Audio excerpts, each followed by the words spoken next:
नमस्कार दोस्तों, एक बार फिर से स्वागत है आप सभी का। और एक बार देखिए सभी लोग वॉइस वगैरह चेक कर लीजिए, आप तक वॉइस क्लियर पहुंच पा रही है, चलिए वॉइस वगैरह क्लियर आ रही है। चलिए यहाँ पर देखते हैं, पहला हमारा प्रश्न है, लिखा हुआ है निम्नलिखित में से कौन सा ज्ञान के सिद्धांत पर बल देता है। देखिए यहाँ पर कौन सा ज्ञान के सिद्धांत पर बल देता है आपसे पूछा गया है। ऑप्शन दिए गए योग दर्शन, वेदांत दर्शन, सांख्य दर्शन और उपनिषद। तो यहाँ पर जो आपका आंसर हो जाएगा उपनिषद, ठीक है ना। कौन सा ज्ञान के सिद्धांत पर बल देता है वो आपका कौन सा है, इसमें उपनिषद है। विकल्प नंबर जाएगा डी नंबर के साथ। अगला प्रश्न देखते हैं। यहाँ पर पूछा गया ऋग्वेद में निम्नलिखित में से किस देवता के सर्वाधिक महत्ता का वर्णन है। तो देखिए ऋग्वेद में यहाँ पर आपको बताना है ऋग्वेद में किस देवता के सर्वाधिक महत्ता का वर्णन है। तो यहाँ पर आपका जो आंसर होगा इंद्र है। विकल्प नंबर जाएगा बी नंबर के साथ। अगला प्रश्न देखते हैं, पूछा गया सर्वाधिक प्राचीन पुराण कौन सा है। चलिए दूसरे नंबर का बी होगा, बिल्कुल सही जवाब है। सर्वाधिक प्राचीन पुराण कौन सा है, यहाँ पर जवाब देना है। बताइए इसमें सर्वाधिक, देखिए भारतीय जो ऐतिहासिक कथाओं का सबसे अच्छा क्रमबद्ध जो विवरण है वो पुराणों में ही मिलता है। और सबसे अगर प्राचीन पुराण की बात करते हैं तो यहाँ पर आपका हो जाएगा मत्स्य पुराण। बिल्कुल सही जवाब है, ऑप्शन नंबर ए आपका हो जाएगा। निम्न में से कौन सा उपवेद नहीं है, उपवेद बताना है इनमें से कौन सा नहीं है। चलिए बताइए। देखिए उपवेद आपके वेद से संबंधित माने जाते हैं। उपवेदों की संख्या आपकी 4 है, आयुर्वेद, गंधर्ववेद, धनुर्वेद और शिल्पवेद।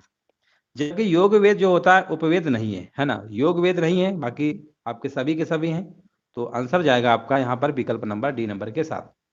शस्त्र शास्त्र जो है, देखिए शस्त्र शास्त्र जो है आपका एक तरीके से आपका जो यहाँ पर ये देखिए गंधर्ववेद जो है सामवेद का उपवेद होता है, शिल्पवेद अथर्ववेद का, है ना। तो शिल्पवेद जो है यही आपका क्या है, शस्त्र शास्त्र भी होता है। तो यहाँ पर आपका क्या होगा, विकल्प नंबर यहाँ पर योग वेद होगा, बी नहीं होगा, ठीक है ना। धनुर्वेद और यहाँ पर योग वेद होगा, वेग वेद, योग वेद सही है। चलो आगे बढ़ते हैं। किसी स्मारक से गौतम बुद्ध ने दुनिया के लिए, बौद्ध धर्म के लिए अपने दिव्य ज्ञान का प्रचार किया था, आपको बताना है किस किस स्मारक से किया था। गौतम बुद्ध ने, आपको बताना है, दुनिया के लिए बौद्ध धर्म के लिए अपना दिव्य ज्ञान प्रचार किया था। 5 नंबर में देखिए आपको जवाब देना है, राइट आंसर बताना है क्या होगा।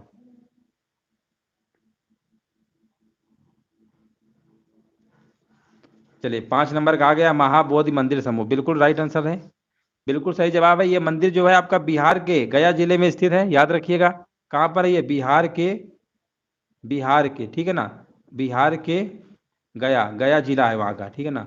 वहीं पर आपका स्थित, बिल्कुल सही जवाब दिया गया है। चलिए आगे हम बढ़ते हैं। बोध गया एक महत्वपूर्ण बौद्ध तीर्थ केंद्र क्यों है। तो देखिए यहाँ पर आपको बताना है बोध गया एक महत्वपूर्ण बौद्ध तीर्थ केंद्र क्यों है। क्वेश्चन नंबर देखिए 6 में आपको जवाब देना है, इसका राइट आंसर क्या होगा। चलिए क्वेश्चन नंबर देखिए 6 का आपको जवाब देना है, इसका आंसर क्या होगा। क्योंकि देखिए यहाँ गौतम बुद्ध ने क्या किया था, ज्ञान प्राप्त किया था। तो विकल्प आपका जाएगा यहाँ पर बी नंबर के साथ। विकल्प नंबर बी क्या होगा, आपका राइट आंसर आपका हो जाएगा। जैन धर्म में 3 रत्न है आपके दिए जाते हैं और उन्हें निर्वाण का मार्ग कहा जाता है, वह कौन कौन से होते हैं। तो देखिए यहाँ पर आपका जो जवाब होगा, सही भाषण, सही ज्ञान, सही आचरण, सही विश्वास, सही ज्ञान। तो यहाँ पर आपका होगा सही विश्वास, सही ज्ञान और सही आचरण, है ना। विश्वास वाला सही होगा, सही विश्वास, सही ज्ञान और सही आचरण। यही आपका जैन धर्म में त्रिरत्न है। जैन धर्म के जो संस्थापक हैं आपके ऋषभ देव थे, है ना। और जैन धर्म के आपके प्रथम तीर्थकर भी थे आपके ऋषभ देव। तो विकल्प नंबर यहाँ पर क्या होगा, डी नंबर आपका राइट आंसर आपका हो जाएगा। 10वें या आखिरी सिख गुरु कौन थे, यहाँ पर आपको बताना है। तो देखिए यहाँ पर आपको बताना है, तो यहाँ पर देखिए गुरु अंगद, गुरु तेग बहादुर, गुरु नानक, है ना। तो गुरु नानक तो आपके इसके संस्थापक ही थे सिख, ये तो प्रथम थे आपके। ये कैसे थे, ये आपके प्रथम थे। पूछा गया है 10वां, 10 गुरु थे आपके। पहले आपके गुरु नानक थे, फिर अंगद, अमरदास, रामदास, अर्जुन देव, गुरु गोविंद सिंह, हर राय, हरकिशन, तेग बहादुर और गुरु गोविंद सिंह। यानी लास्ट में आपके 10वें नंबर पे आते हैं गुरु गोविंद सिंह। विकल्प नंबर सही होगा डी नंबर। किस सिख गुरु ने आदि ग्रंथ संकलित किया है, यहाँ पर आपको जवाब देना है। क्वेश्चन नंबर देखिए यहाँ पर 9 में आपको जवाब देना है, इसका राइट आंसर क्या होगा। किस सिख गुरु ने आदि ग्रंथ संकलित किया है, क्वेश्चन नंबर 9 का जवाब देना है, इसका आंसर क्या होगा। चलिए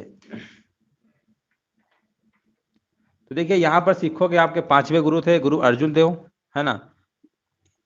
आदि ग्रंथ संकलित किया गया है और सभी को पता होगा जहांगीर ने अमीर क्या कहते हैं पुत्र जो इनके खुसरो थे, मदद करने के आरोप में गुरु अर्जुन देव को फांसी पे लटका दिया था जहांगीर ने। याद रखिएगा। तो कई बार ये भी पूछा गया है कि सिखों के 5वें गुरु कौन से थे जिनको फांसी दे दी गई थी जहांगीर के द्वारा? तो गुरु अर्जुन देव। विकल्प नंबर आपका सी होगा। आगे बढ़ते हैं हम। चलिए यहाँ पर बिल्कुल सही है। अगला प्रश्न बताइए, इनमें से कौन सा विकल्प सही ढंग से मेल नहीं खाता है?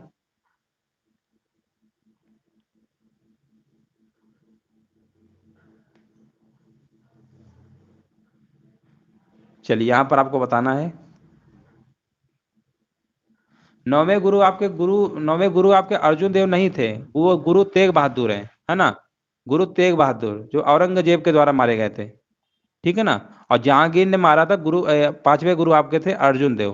पहले आपके गुरु नानक हैं, फिर अंगद हैं, अमरदास, रामदास, अर्जुन देव, हर गोविंद सिंह, हर राय, हर किशन, तेग बहादुर और गुरु गोविंद सिंह, ठीक है। चलिए यहाँ पर बताइए क्वेश्चन नंबर 10 का आंसर क्या होगा? 10 नंबर का देखिए जवाब आ गया है बी नंबर, बिल्कुल सही है। यहाँ पर गुरु नानक का जन्म आपका कब हुआ था? 1469 में। ये भी प्रश्न पूछा गया कई बार, कहाँ हुआ था? तलवंडी लाहौर में हुआ था। कहाँ पे हुआ था? तलवंडी लाहौर में हुआ था, ठीक है ना। तो बिल्कुल यही पर आपका मेल नहीं खा रहा, बाकी आपके सही थे। मुगल शासन के दौरान एक कोतवाल की सही भूमिका क्या थी? यहाँ पर आपको बताना है। मुगल शासन के दौरान एक कोतवाल की सही भूमिका क्या थी? 11 नंबर में जवाब देना है। तो कानून और व्यवस्था बनाए रखना, यही आपकी क्या थी? कोतवाल की सही भूमिका थी आपकी। विकल्प नंबर जाएगा डी नंबर के साथ।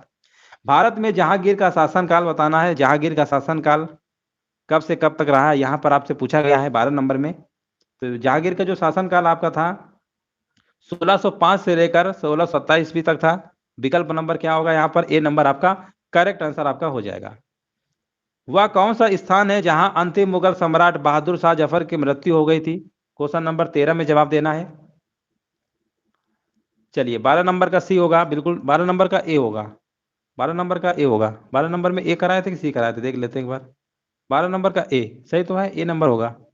चलिए क्वेश्चन नंबर देखिए 13 बताना है, वह कौन सा स्थान है जहां अंतिम मुगल सम्राट बहादुर शाह जफर की मृत्यु हुई थी? 13 नंबर का देखिए बहुत बढ़िया, वेरी गुड। यहाँ पर देखिए जवाब आ चुका है। पवन और महेश भी हमारे भी देखिए जुड़ चुके हैं। बिल्कुल राइट आंसर दिया गया है। बिल्कुल राइट आंसर दिया गया है, ए नंबर आपका हो जाएगा। पहला कठपुतली मुगल सम्राट कौन था? ये देखिए कठपुतली मुगल सम्राट समझते हैं क्या होता है? कठपुतली मुगल सम्राट मतलब किसी को बना दिया जाए सम्राट, और कठपुतली जैसे हम कहेंगे वैसे ही वो करे, उसका कोई मतलब इंपॉर्टेंट रोल ही ना हो, है ना, उनको कठपुतली मुगल सम्राट बोला जाता है। तो 14 नंबर में पूछा गया है, तो ये कौन थे? जहांदार शाह, ठीक है ना। जहांदार शाह ये आपके पहले कठपुतली मुगल सम्राट थे। याद रखिएगा क्वेश्चन नंबर 14 का ए नंबर राइट आंसर आपका होगा। विकल्प नंबर जाएगा ए नंबर, नहीं ए नंबर होगा, मोहम्मद शाह नहीं, ए नंबर पहला पूछा गया है। चलिए निम्न में से कौन से संत शिवाजी के समकालीन थे? तुकाराम, चैतन्य, नामदेव और शंकराचार्य। यहाँ पर आपको बताना है कि इनमें से कौन से जो संत थे जो शिवाजी के समकालीन थे। तो 15 नंबर का ए बिल्कुल राइट आंसर आ गया है, तुकाराम होगा राइट आंसर। किसके शासनकाल में मुगलों और मराठों के बीच द्वंद्व प्रारंभ हुआ था? यहाँ पर आपको बताना है। तो मुगलों और मराठों के बीच द्वंद्व प्रारंभ हुआ था, किसके शासनकाल में हुआ था? तो याद रखिएगा औरंगजेब के शासनकाल में, ठीक है। विकल्प नंबर जाएगा यहाँ पर डी नंबर के साथ। रानी लक्ष्मीबाई का विवाह झांसी के निम्नलिखित में से किस राजा से हुआ था? यहाँ पर आपको बताना है कि रानी लक्ष्मीबाई का जो विवाह है किस राजा के साथ हुआ था, उनका नाम पूछा गया है, आपको बताना है। हाँ बहुत बढ़िया, बिल्कुल साक्षी का देखिए आ चुका है आंसर। हाँ हाँ बिल्कुल, जहादार को हाँ लाखमत मूर्ख भी कहते हैं, बिल्कुल बिल्कुल सही है। यहाँ पर देखिए 17 नंबर का डी गंगाधर राव, बहुत बढ़िया वेरी गुड। महेश का भी, सभी का देखिए, सभी सत्यम भी हमारे बीच जुड़ चुके हैं। और बाकी देखिए सभी लोग आंसर बिल्कुल राइट आंसर आ गया है, बिल्कुल सही जवाब है। सिराजुद्दौला किस युद्ध में अंग्रेजों से पराजित हुआ? तो देखिए एक शुजाउद्दौला एक सिराजुद्दौला, बहुत कंफ्यूजन होता है। सिराजुद्दौला आपके कहाँ के नवाब थे? बंगाल के थे, है ना। बताइए किस युद्ध में अंग्रेजों से पराजित हुए थे? बंगाल के नवाब थे सिराजुद्दौला, और शुजाउद्दौला थे आपके अवध के नवाब। 18 नंबर बताइए। प्लासी का युद्ध 1757 में हुआ था, बिल्कुल सही है, बिल्कुल राइट आंसर दिया गया है। निम्नलिखित में से कौन अवध का प्रथम नवाब था? देखिए अवध का प्रथम नवाब पूछा गया है। अब नवाब तो शुजाउद्दौला भी थे, लेकिन अवध का प्रथम पूछा गया है, तो प्रथम आपके कौन होंगे? अवध के प्रथम नवाब आपके कौन थे? शहादत खां थे, ठीक है। और अगर हम अंतिम की बात कहते हैं, अंतिम कौन थे? ये तो प्रथम आपके थे, ठीक है ना। कई बार पेपर में अंतिम भी मान लो पूछ लेता है। तो वाजिद अली शाह, याद रखिएगा, वाजिद अली शाह, वाजिद अली शाह, ठीक है ना, ये आपके थे अंतिम, ठीक है। अब प्रथम आपके थे शहादत खां। पांचवें नंबर में आपके थे शुजाउद्दौला। आगे बढ़ते हैं। यहाँ पर 20 नंबर है, आपसे बताना है, आपको बताना है, ब्रिटिश सरकार ने भारत में सरकार की संरचना में कुछ सुधारों की घोषणा की, जिन्हें मार्ले मिंटो सुधार के रूप में जाना जाता था। बताइए किस ईयर में किया गया था ब्रिटिश सरकार के द्वारा, जिसे हम मार्ले मिंटो सुधार के रूप में जानते हैं। आपको डेट बताना है। 20 नंबर का आंसर क्या होगा? 20 नंबर का देखिए जवाब आ चुका है यहाँ पर, और 20 नंबर का जवाब होगा आपका 1909। विकल्प नंबर जाएगा बी नंबर के साथ। बिल्कुल सही जवाब है 19 नंबर का। देखिए 20 नंबर का बिल्कुल सही जवाब आ गया है। ईस्ट इंडिया कंपनी ने किस वर्ष में कलकत्ता में सर्वोच्च न्यायालय की स्थापना की थी? देखिए जो प्रश्न आज के वीडियो पे हमने रखे हुए हैं, ये सारे के सारे प्रश्न आपके यूपी ट्रिपल एस सी की जितनी परीक्षाएं अब तक हो चुकी हैं, वो प्रीवियस ईयर प्रश्नों को हमने सारे इंक्लूड किए हैं आज की वीडियो पे। ये सारे के सारे प्रश्न आपके यूपी ट्रिपल एस सी के ही पूछे हुए प्रश्न हमने उठाए हैं। ईस्ट इंडिया कंपनी ने किस वर्ष में कलकत्ता में सर्वोच्च न्यायालय की स्थापना की थी? 21 नंबर का जवाब देना है। और यहाँ पर आ गया 1773। बहुत बढ़िया, वेरी गुड, बिल्कुल सही जवाब है। चलिए, गदर क्रांति आरंभ होने का सबसे प्रमुख कारण क्या था? तो देखिए लेखपाल 2015 में प्रश्न आया था, और आयोग ने इसका जो आंसर है प्रथम विश्व युद्ध आरंभ होना बताया था। लेकिन अगर एक्चुअल में अगर इसका आंसर देखें, राइट आंसर, तो यहाँ जो कामागाटा मारू घटना हुई थी, ये वाला आंसर आपका सही होना चाहिए था। लेकिन आयोग ने इसका आंसर ये वाला सही करवाया है। तो कई सारी बुकों में इसका आंसर आपको डिफरेंट देखने को मिलेगा, कहीं आपको ये मिलेगा, कहीं ये मिलेगा, बट जो आपको हकीकत है, रियल है, वो हमने आपको बता दिया है। आयोग ने आंसर ए वाला माना था, लेकिन आंसर जो रियल आपका सही होगा, कामागाटा मारू घटना होगा, ठीक है ना। तो यहाँ पर विकल्प नंबर 22 22 नंबर का सी, हाँ 22 नंबर का सी होगा। हाँ, लाला हरदयाल गदर पार्टी के संस्थापक थे, बिल्कुल सही बात है। तो यहाँ कामागाटा मारूई, ठीक है ना। तो आप कई सारे पेपर में देखेंगे बुकों में, तो कंफ्यूज मत होइएगा कि कहीं प्रथम विश्व युद्ध दिया है, ठीक है। चलिए, निम्न में से किसने महात्मा गांधी के खिलाफत आंदोलन से जुड़ने का विरोध किया था? किसने महात्मा गांधी के खिलाफत आंदोलन से जुड़ने का विरोध किया? यहाँ पर देखिए 23 नंबर में जवाब देना है। तो यहाँ पर आपके थे मोहम्मद अली जिन्ना। विकल्प नंबर जाएगा सी नंबर के साथ। 23 नंबर का आपका होगा मोहम्मद अली जिन्ना होगा। हाँ, जिन्ना होगा, बिल्कुल सही जवाब है, जिन्ना होगा। चलिए, महात्मा गांधी ने सत्याग्रह सभा की स्थापना कब की थी? सत्याग्रह सभा की स्थापना कब की थी आपको बताना है। 24 नंबर में बताना है, कब किया था सत्याग्रह सभा की स्थापना। हाँ, 24 नंबर का देखिए आ गया जवाब, दिसंबर 1920। नहीं, 1920 नहीं, 24 नंबर का सही जवाब बताइए क्या होगा? दिसंबर 1920 नहीं आपका होगा, ये आपका होगा फरवरी 1919, है ना, फरवरी 1919। 24 नंबर का जाएगा विकल्प नंबर सी के साथ। विकल्प नंबर सी आपका राइट आंसर आपका होगा। सत्याग्रह सभा की स्थापना आपकी 1919 में हुई थी। मुस्लिम लीग के लाहौर सत्र में पाकिस्तान की मांग कब की गई थी? देखिए, जब मुस्लिम लीग का लाहौर सत्र चल रहा था, उसमें पाकिस्तान की मांग की गई थी। कब की गई थी वो आपसे पूछा गया है। डेट वगैरह देखिए, आप बार बार पढ़ेंगे आपको अच्छे से याद हो जाएगी, और एक बार थोड़ा सा याद कर लेंगे, जब परीक्षा में अगर आती है तो आप आएंगे क्वेश्चन तो आप जरूर कर लेंगे। चलिए, यहाँ पर 25 नंबर का जवाब बताइए क्या होगा? 1940 कह रहे हैं, बिल्कुल सही जवाब है, 1940 होगा, बिल्कुल राइट आंसर है आपका। अगला प्रश्न है हमारा मांटफोर्ड सुधारों की सबसे महत्वपूर्ण विशेषता बताना है। केंद्र एवं रियायतों के मध्य शक्तियों का विभाजन, इनमें से कोई नहीं। केंद्र एवं रियासतों के साथ साथ द्वैध शासित रियासतों के मध्य शक्ति का विभाजन, या रियासतों में द्विशासन। 26 नंबर में बताइए क्या होगा? मांटफोर्ड सुधारों की सबसे महत्वपूर्ण विशेषता आपको बताना है। हाँ, महेश यादव कह रहे हैं 26 का सी, बिल्कुल सही जवाब है, बिल्कुल राइट आंसर आपका है, 26 नंबर का सी होगा। आगे हम बढ़ते हैं। संविधान सभा द्वारा भारतीय संविधान को कब पारित किया गया था? 26 जनवरी 1950, 26 नवंबर 1949, 14 अगस्त 1947 और 15 अगस्त 1947। यहाँ पर देखिए 27 का आपको जवाब देना है। हाँ, बिल्कुल सही है, 27 का बी होगा। पूर्ण रूप से जो संविधान आपका 26 जनवरी 1950 को लागू हुआ था, और यहाँ जो पारित किया गया था, कब पारित किया गया था? 26 नवंबर 1949, बिल्कुल सही जवाब है। 27 नंबर का बिल्कुल राइट आंसर आपका है।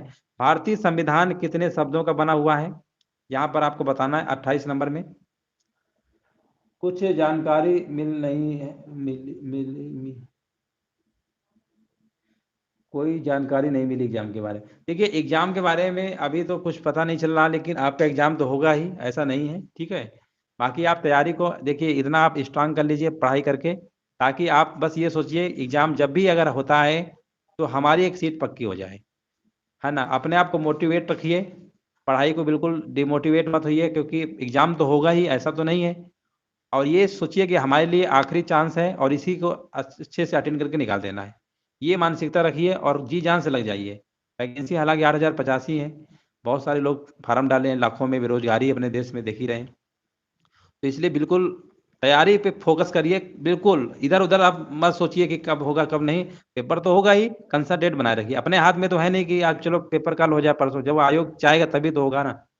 चलिए, भारतीय संविधान कितने शब्दों का बना है? हाँ बिल्कुल जल्द होगा। देखिए यहाँ पर आपका 1,17,369 थे, उस समय अंग्रेजी संस्करण था आपका भारतीय संविधान में, तो कितने शब्द आपके थे? 1,17,369 होगा। चलिए आगे बढ़ते हैं। भारतीय संविधान को माना गया है संघीय एकात्मक, संसदीय रूप विधान में संघीय और भावना में एकात्मक। बताइए 29 नंबर का जवाब क्या होगा?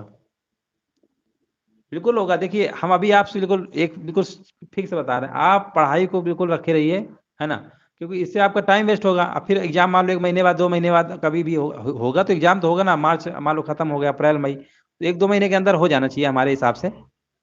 बाकी आप टारगेट बनाइए कि पेपर को पूरा मतलब मैक्सिमम से मैक्सिमम प्रश्नों को सही करके आना है, और सारे मतलब सेक्शन को ध्यान रखिए। मैथ को भी आपको करना है, ऐसा नहीं है कि मैथ में आप नहीं कर पा रहे, मैथ भी करना है, जीके भी करना है, ग्रामीण परिवेश हिंदी, चारों सेक्शन आपके मजबूत होने चाहिए। चलिए 29 नंबर का बताया जा रहा है, डी नंबर होगा, बिल्कुल सही जवाब है। आगे बढ़ते हैं। भाषा के आधार पर राज्यों का पुनर्गठन किस वर्ष में किया गया था? यहाँ पर देखिए आपको जवाब देना है। चलिए यहाँ पर आपको बताना है राइट आंसर क्या होगा।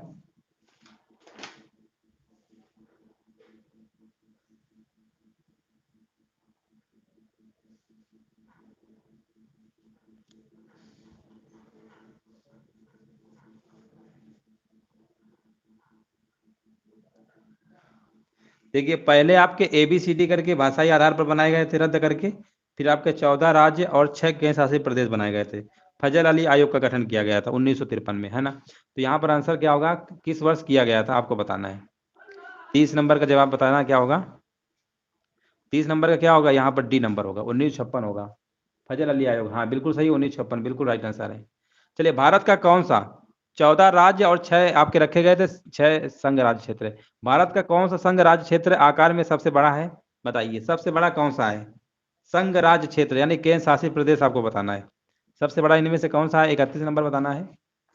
हाँ लद्दाख है, बिल्कुल सही है, लद्दाख है ना, लद्दाख होगा, बिल्कुल राइट आंसर आपका है। गोदावरी नदी महाराष्ट्र के किस जिले से निकलती है? गोदावरी नदी महाराष्ट्र के किस नदी से निकलती है? 32 नंबर में जवाब देना है। हाँ 32 नंबर का बी, नासिक, बिल्कुल सही है।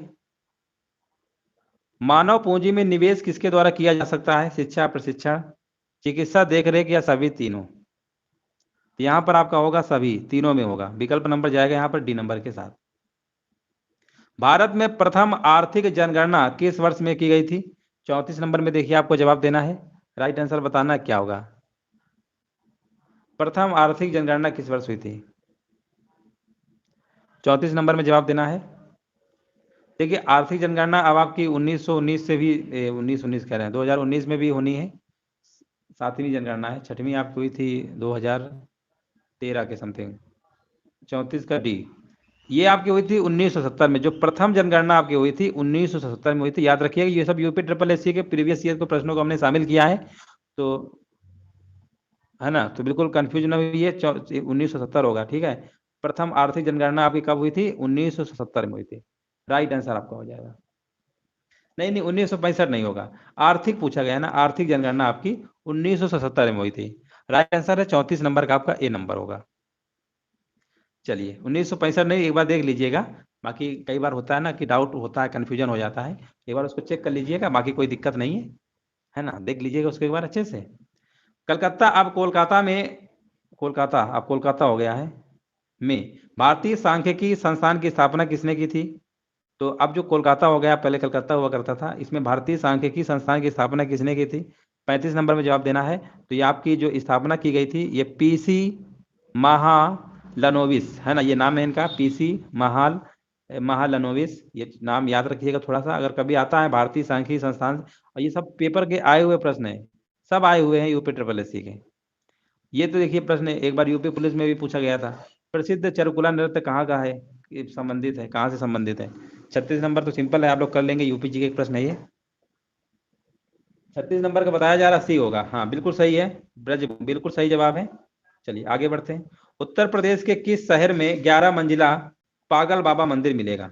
चलिए ये भी देखिए, ये सब यूपी ट्रिपल एस सी के पूछे हुए प्रश्न है। उत्तर प्रदेश किस शहर में 11 मंजिला पागल बाबा मंदिर मिलेगा? पागल बाबा मंदिर, बताइए। यहाँ पर 37 नंबर का जवाब देना क्या होगा?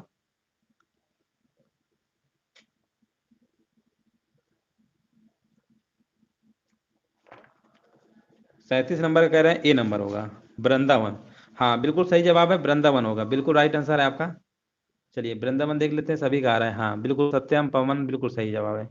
चलिए उत्तर प्रदेश राज्य में यमुना एक्सप्रेसवे निम्नलिखित किन दो शहरों को जोड़ने के लिए बनाया गया है? तो देखिए ये आपके जो 9 अगस्त 2012 को अखिलेश यादव, जो आपके उत्तर प्रदेश के पहले सीएम थे, भूतपूर्व सीएम कह सकते हैं, और उन्होंने उद्घाटन किया था। तो एक्सप्रेसवे आपने सुना होगा, है ना, यमुना एक्सप्रेसवे का नाम।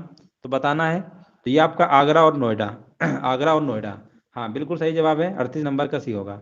उत्तर प्रदेश के किस शहर को सिरेमिक सिटी कहा जाता है? बताइए, उत्तर प्रदेश के किस शहर को सिरेमिक सिटी के नाम से जाना जाता है? 39 नंबर में जवाब देना है, क्या होगा? तो देखिए आपका खुर्जा जो है, बुलंद बुलंद शहर जिले में एक आपका नगर है, एक तरीके से खुर्जा पड़ता है वहां पे, है ना, तो वही आपका क्या है, सिरेमिक सिटी कहा जाता है। 39 नंबर का नहीं, वो तो मुरादाबाद, तो मुरादाबाद नहीं हो जाएगा, वो तो बर्तनों के लिए है, खुर्जा होगा, ठीक है ना, खुर्जा होगा। विकल्प नंबर 39 का आपका डी होगा। चलिए 40 है, लास्ट प्रश्न है हमारा। निम्नलिखित में से कौन सी जनजाति दीपावली को शोक के रूप में मनाती है? सहरिया, थारू, भोटिया और परहरिया।